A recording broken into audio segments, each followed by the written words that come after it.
Why socializing drains sensitive people. Welcome to my channel, Habit Compass.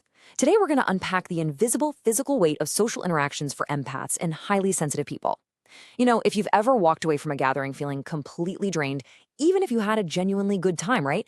This video is for you. We're going to look closely at the mechanics of what's actually happening under the surface and break down exactly why your energy depletes so fast in crowds.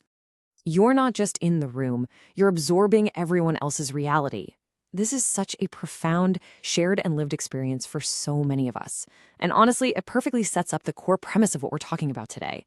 When you're highly sensitive, you aren't just casually observing a space or passively listening to conversations. Nope, you are actively taking the room in. It's not just in your head, it is a very real process of emotional absorption. Understanding this is absolutely crucial to figuring out why social settings can feel so intensely overwhelming. Section 1. The empathy sponge. Absorbing emotions. Okay, let's dive into this, because it perfectly captures the hidden reality of socializing. Imagine you're walking into a standard party. There are people everywhere, chatting, mingling, the whole shebang. But as you pass by these people, you don't just pass their physical bodies. You're passing by their unseen emotional states, their moods. And here is where it gets super interesting. For a sensitive person, those moods don't just stay put. They literally jump onto you. It's like your body acts as a physical container. As you navigate the room, that container fills up completely with a totally chaotic mix of everyone else's emotions. You're basically acting just like a giant sponge. So the crucial point here is this intense feeling of absorption actually has a formal scientific name. It's called empathic resonance. Basically, empathic resonance is the act of mirroring others' emotional states internally. You aren't just intellectually recognizing that someone nearby is upset or stressed or excited. Your own internal nervous system is literally mirroring those feelings and reproducing those exact emotional states right inside your own body. You are, for all intents and purposes, physically experiencing their reality. Crazy, right? Think about the specific emotional undercurrents that you mirror in a space like that. Imagine someone in the room is carrying around this unresolved frustration, like a lightning bolt of anger. Even if they're smiling and making small talk, you absorb that lightning. Someone else might be carrying quiet grief, a heavy rain of sadness. Well, you absorb that rain too.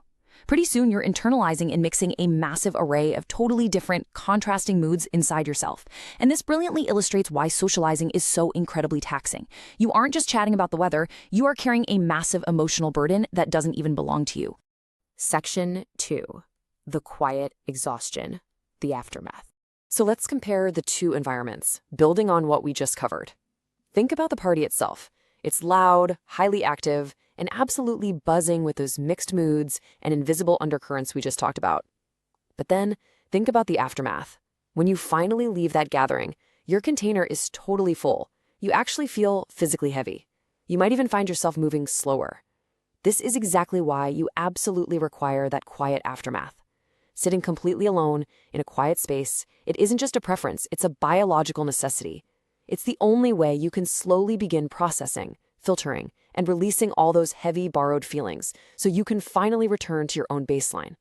Which brings us to a really provocative final thought. If we are constantly absorbing the realities of others, how much space is actually left for our own? It's a vital question to ask yourself. Empathic resonance takes a profound personal toll, and recognizing this process is the very first step in learning how to protect your own energy container. If you learned something new, subscribe to the channel for building better habits through navigating Compass, and share your thoughts in the comments. I'd love to hear from you.